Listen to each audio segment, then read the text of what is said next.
Всем еще раз доброй ночи, друзья мои. Итак, я говорила и повторяюсь, что магия в большинстве своем – это догмат.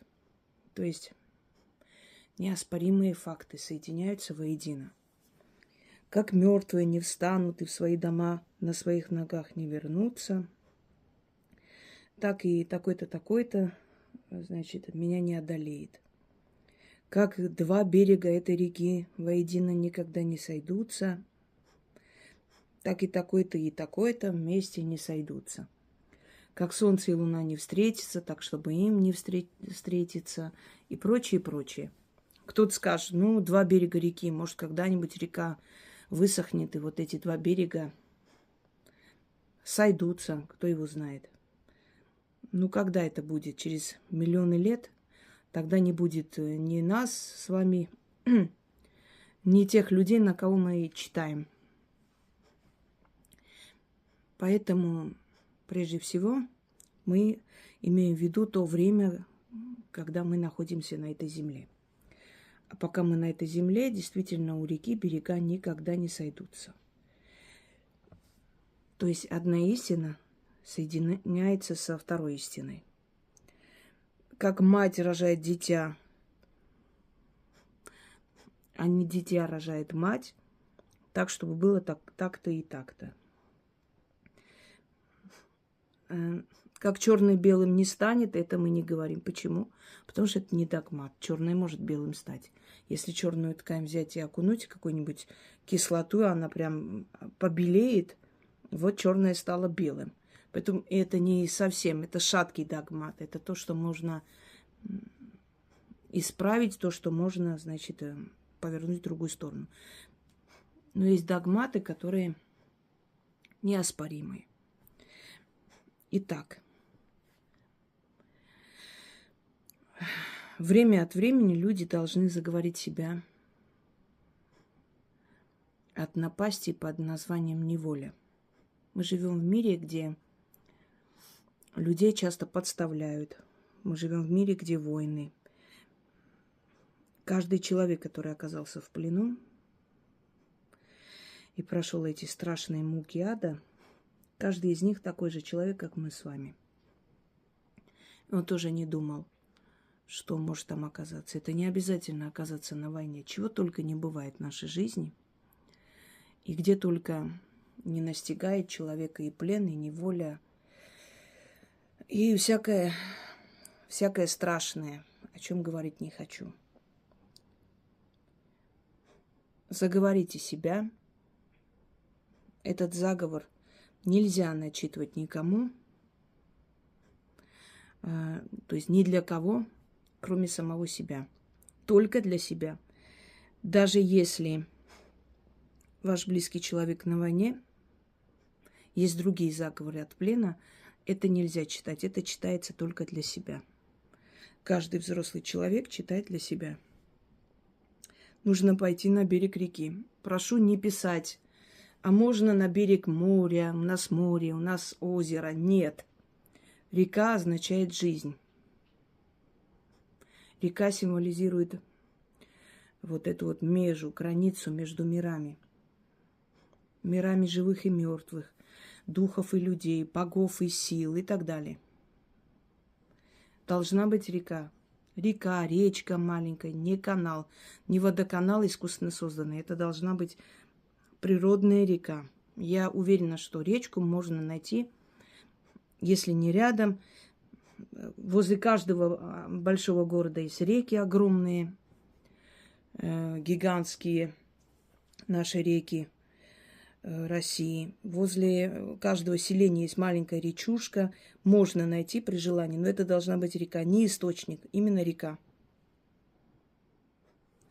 В чем смысл этого заговора? У реки нет тени. Реки испокон веков называли словом макрида, от слова мокрая, вечно мокрая, макрида. Поэтому персонализация реки, то есть дарит реке душу, жизнь. обращается как к живой сущности. У реки нет тени, не может быть, потому что вода протекает, плотно лежит на земле, если так грубо говоря, да, плотно она сходится с землей и протекает, у нее нет тени у реки. Раз нет тени у реки, значит, и у человека, который заговаривает, да, никогда не будет плена и неволи. Вот когда у реки тень появится, тогда да, но тени нет. Даже у водопадов нет тени. Мы сейчас говорим не о водопадах, а о реке. Но даже у водопада нет тени. Она прям плотно прилагает к камням. Так вот, у реки нет тени, и у человека, который заговаривает, не будет ни плена, ни тюрьмы, ни неволи. Время от времени, если себя заговорить от этого всего, какое бы дело ни случалось, все будет в вашу пользу. Следующее. Берега реки воедино никогда не сойдутся. Они никогда не встретятся, не увидят друг друга и не коснутся. Точно так же человеку, который заговаривает себя, никогда не встретится на пути кандалы, неволи и тюрьма. И третий момент. Небо. Как небо не покорно никому, небо всегда свободное, небо невозможно посадить в клетку, так и человека, который себя заговаривает, невозможно посадить в клетку. Он до конца, до окончания своего века будет свободным. Делается это следующим образом. Идете, становитесь на берег реки, смотрите на реку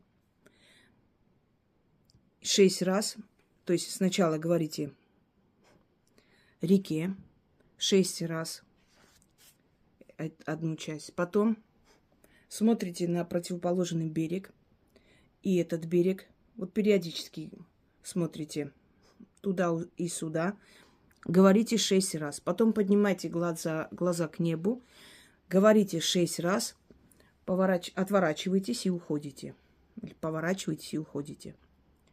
Не глядя. Даже если вам покажется, что вас позвали, нельзя смотреть назад. Если посмотрите назад, придется переделывать. Через некоторое время можете на этот берег реки приходить, неважно. В этот день сказали и ушли. Все. Если вам придется возле этой реки ходить там каждый день, это не страшно. Но в этот день вы не должны. Значит, начитайте таким образом, рассчитайте так, чтобы не проезжать и не проходить мимо этой реки весь день, пока время не закончится. 24 часа в сутках, пока эта сутка не пройдет. Сутки не пройдут, неправильно сказала.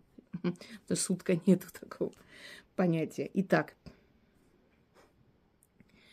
первую часть 6 раз читайте, глядя на реку. Даже если река будет под льдом, не имеет значения никакого. Это река. Река Макрида. Скажи, где твоя тень? Нет у тебя тени. Как нет и не будет у тебя тени, так нет и не будет у меня неволи. Еще раз. Река Макрида. Скажи, где твоя тень? Нет у тебя тени. Как нет и не будет у тебя тени, так нет и не будет у меня неволи. 2 раза читаю, больше не надо. Я читаю, а вам по 6 раз. Глядя на берега реки. Берега реки, как вы никогда не встретитесь, воедино не сойдетесь, так и мне плен и тюремная решетка на пути жизненном не встретится. Берега реки, как вы никогда не встретитесь, воедино не сойдетесь, так и мне плен и тюремная решетка на пути жизненном не встретятся. Поднимайте глаза к небу и говорите. Начитывайте, глядя на небо. Нет. Извиняюсь, эту часть пропустила, усталость, видимо. Камни и песок. Вот камни и песок, как никто не пересчитает, так и вас никто не сможет посадить. Теперь смотрите на один берег можете, на второй. Это не имеет значения. На реку, вот на общую картину реки и берегов. Потому что там находятся камни и песок. Это третья часть. Смотрите и говорите.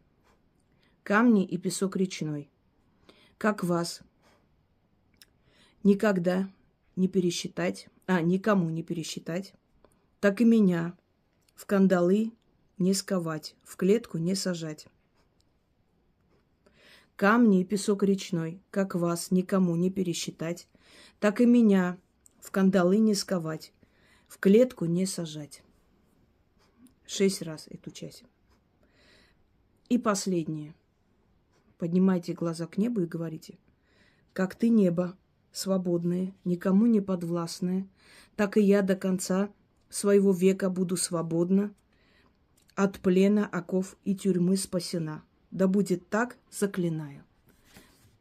Как ты, небо, свободное, никому не подвластное, так и я до конца своего века буду свободна, и от плена, оков и тюрьмы, от плена, оков и тюрьмы спасена. Да будет так, заклинаю. И общее читаю сразу все. Глядя на каждую вот реку, небо, камни, значит, берег реки и так далее, по 6 раз читайте, отвернулись и уходите. Ничего не надо бросать, оставлять ничего. Река Макрида, скажи, где твоя тень? Нет у тебя тени. Как нет у тебя, как нет и не будет у тебя тени, так нет и не будет у меня неволи. Глядя на берега реки. Берега реки, как вы никогда не встретитесь, воедино не сойдетесь, так и мне плен и тюремная решетка на пути жизненном не встретится. Смотрите на общую картину. Камни и песок речной, как вас никому не пересчитать, так и меня в кандалы не сковать, в клетку не сажать. Смотрите на небо. Как ты, небо свободное, никому не подвластное, так и я до конца своего века буду свободна и от плена, оков и тюрьмы спасена. Да будет так, заклинаю. Время от времени читайте, и никто до вас не доберется. Эти все обереги, эти все заговоры, заклинания, защиты и так далее, они все нужны.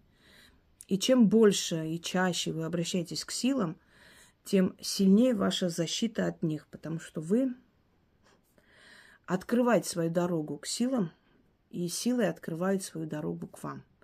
И человек, который под защитой сил, ему не страшны человеческие козни, подлости и прочее. До них просто они не доберутся.